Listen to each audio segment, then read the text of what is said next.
Welcome to adilas. This is a small tutorial on how to add a time card for an individual, and I would like to start first by showing you how an individual would add their own time card.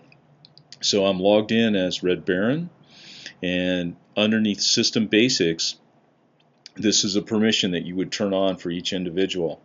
And if it's a person that's all they do is clock in and out, they wouldn't have any of these other permissions or any of these other drop downs. They would just have System Basics in the middle of the page, and then they would usually have clock in and out, my hours, my history, password, profile, but you could limit it all the way to clock in and out. So when the person logs into the system, and it's important to understand that when they first log into the system, they don't automatically get clocked in. They actually have to go and clock in or clock out, and the system will remember what action is needed. So this action needed is to be clocked out.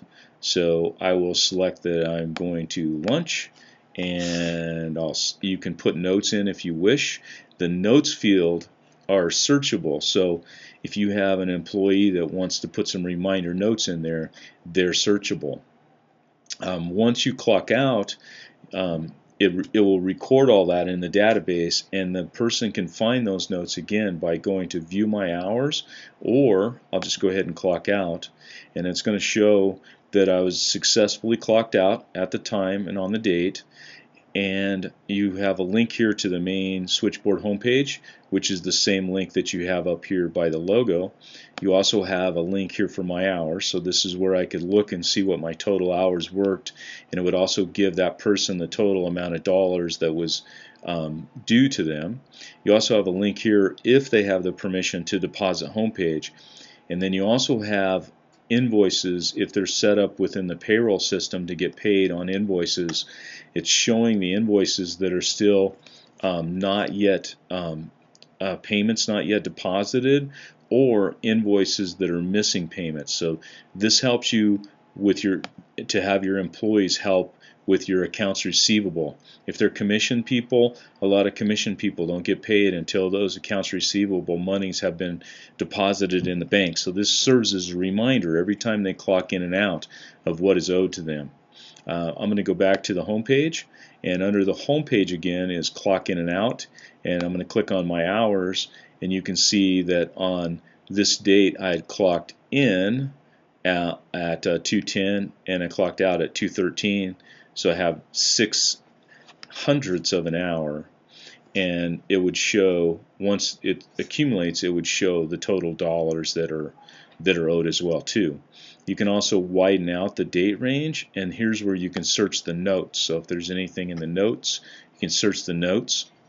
A person can also see the IP address from which that they are logging in, and if you click on that, it will give you the IP address.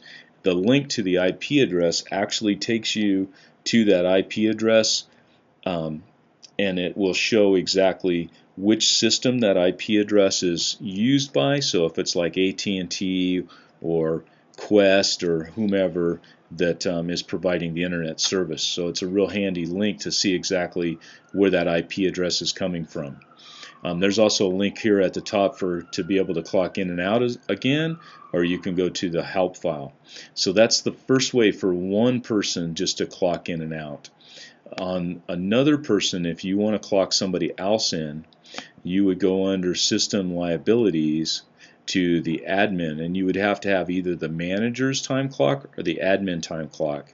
And there's 2 or 3 different ways that you can clock people in through there. So if I go to the admin, and there's another tutorial that will be covering this more in depth, but I can come up here and I can say add new time card for user, or I can do a multi-user clock in and out.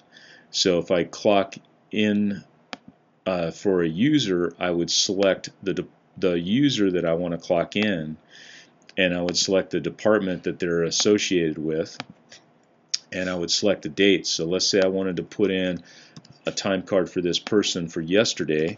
Maybe they forgot to clock in, so I'm going to say they're starting work, and then I'm going to say on the 8th, the 28th, they also went home at 4 p.m. and say going home. I'll leave the notes blank, and I'll add a new time card. Well, I was wrong. We have to have a little bit of notes here, so forgot to clock in, and I'll just copy that and paste it down here. Control C to copy, Control V like Victor to paste, and I'll add a new time card. So now if I go back to the admin time clock, it's going to show today's information. And if I also go back to my hours, because I added it for myself, then I could actually go back on the date here and search my hours, and you'll see I've got a clock in that was done for me, and that's what these modified arrows mean. Is it means that somebody has had to modify that or clock in for me. So this is totaling up my total hours over here and for each day. And once again, that is a tutorial on how to clock in and out. From the main switchboard homepage, the employee would simply click on clock in and out, and they would choose a reason and hit clock in, and it will take them back to the page that I showed you, and they also have a link here to go to the main switchboard homepage. Thanks again for choosing adilas.